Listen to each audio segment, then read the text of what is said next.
On the Ohio River. Turnout was huge this year.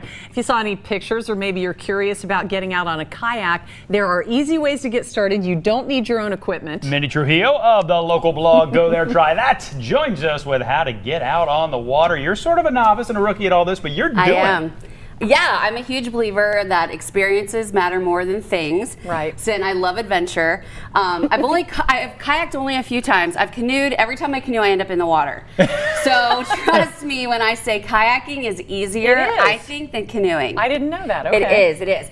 So recently I had a chance to hook up with Scenic River canoe excursions off Round Bottom Road. Okay. And it's awesome because you need nothing. You show up. They have life vests for you. They'll fit you with one that fits perfectly. And then there's this cute little bus you get on. Oh, there it is. And it drops you off to your location. Okay. And they have several options. So if you're kind of like, oh, I've never done this before, I'm not sure. That was not intentional. That's awesome. But the water felt lovely because it was incredibly hot outside. This is a good way to cool off in August because you're definitely going to get in the water. And I'm a teacher. I'm getting ready to kind of like wean myself back into school, so I want to make the most of my days.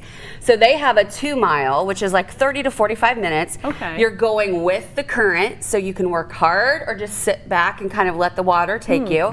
That's nice. We did the 6-mile, which took us about 3 hours, but it was incredible. We saw wildlife. Yeah. There are a few times where you hit these little mini rapids and you kind of feel like, oh, I'm fancy. Is that the Little Miami River? Little Miami River. Okay. And there are places where it's like, oh my gosh, do I go right? Do I go left? You know, and you're like, a couple times I went down backwards, but it's a ton of fun. Yeah. I took on water. That's how I ended up in the water. I took on water, tried to get rid of my water, ended up going for a swim.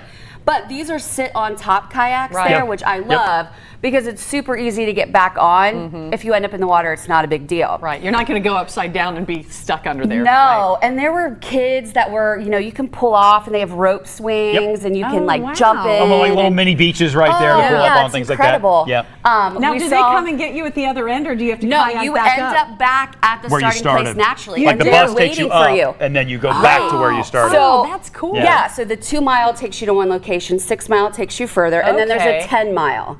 I haven't done that. That one you need reservations for. It starts early in the morning. But if you do the 2 or the 6. No reservations? No, you just show up. A bus comes every 10 or 15 minutes. Great. There were families that were tubing together and they had a rope so they would all kind of stay together. Yeah. Just leisurely floating down. It looked I like so much fun. Cool.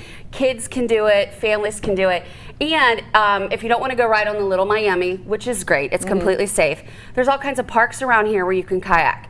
So we have Witten Woods and Sharon Woods and Miami Whitewater and Lake Isabella, paddle boats. They have those hydro bikes where the bike is like up on a pontoon platform. That sounds fun. You just got to get out and do it. You just got to try. So she's got all the info on Go There, Try That, her blog. Always great to see you. It's good to see you guys too. Enjoy summer. Yeah, well, so little of it